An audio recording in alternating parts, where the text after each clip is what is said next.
Hey, what's up? I'm Monkey from Korn, and this is Total Guitar, me and my guitar. And today I'm going to talk about my new APEX200, and also I'm going to talk about my APEX20, which is 20. And this one is a special guitar for me. You know, I started playing 7-string when I was, I think, about 19.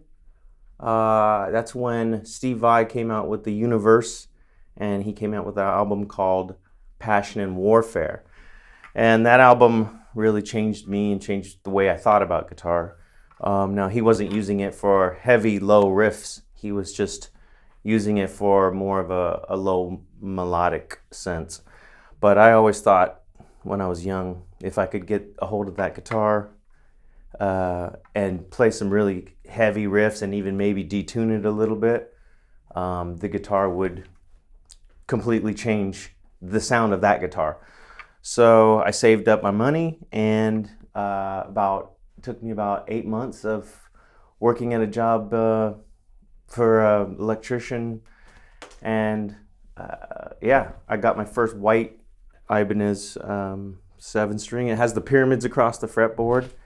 And I been playing 7-string ever since, and that sort of, Fieldy had the 5-string bass, and kind of saw the evolution or the change of the sound of the band early. So it's always been our sound ever since. So I'm happy that this is basically the product of 20 years of developing and researching basically what works. Like, for instance, on this model, it has a reinforced neck because I used to break necks on stage. I'd simply just fall and slip, and the neck would break. So they had to reinforce it. It started here, right at the nut of the guitar, and that wasn't enough. So they had to actually put a stronger piece of wood in here. What else? The pickups. DiMarzio did these pickups custom for this particular model. It was they're Blaze. They're what's in pretty much a lot of the 7-strings in the past that I've designed. This you can have the on the tremolo here. You can have the U-bar, which is good for. We do a lot of these. Let's see. Trills and things with the vibrato, and we use this for a vibrato bar instead of like a whammy. I think a traditional whammy.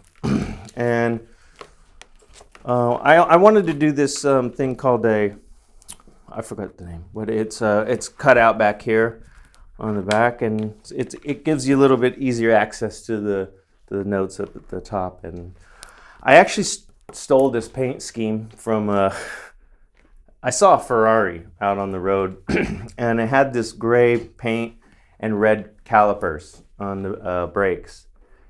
And I just thought it was a beautiful car. I'm not really a big Ferrari guy. I don't own any. I never have, and it's just not I'm more of an Aston Martin guy. But the color scheme on the guitar was so beautiful. I was like, that would be amazing looking guitar. And so basically I took the colors, and the guys in Japan who helped me design this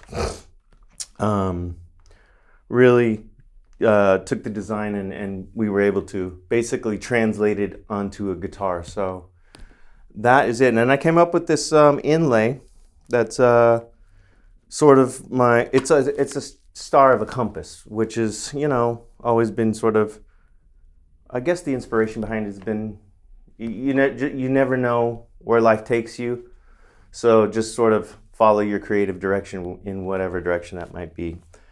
And that's about it for this one.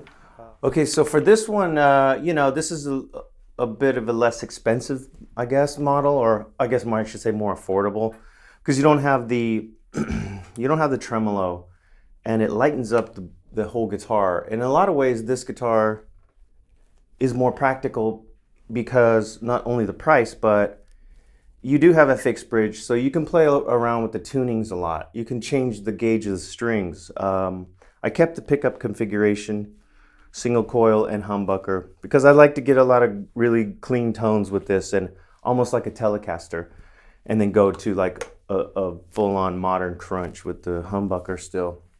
But obviously you see these markers on, this is so I can see the guitar at night. These are glow-in-the-dark tape that my tech has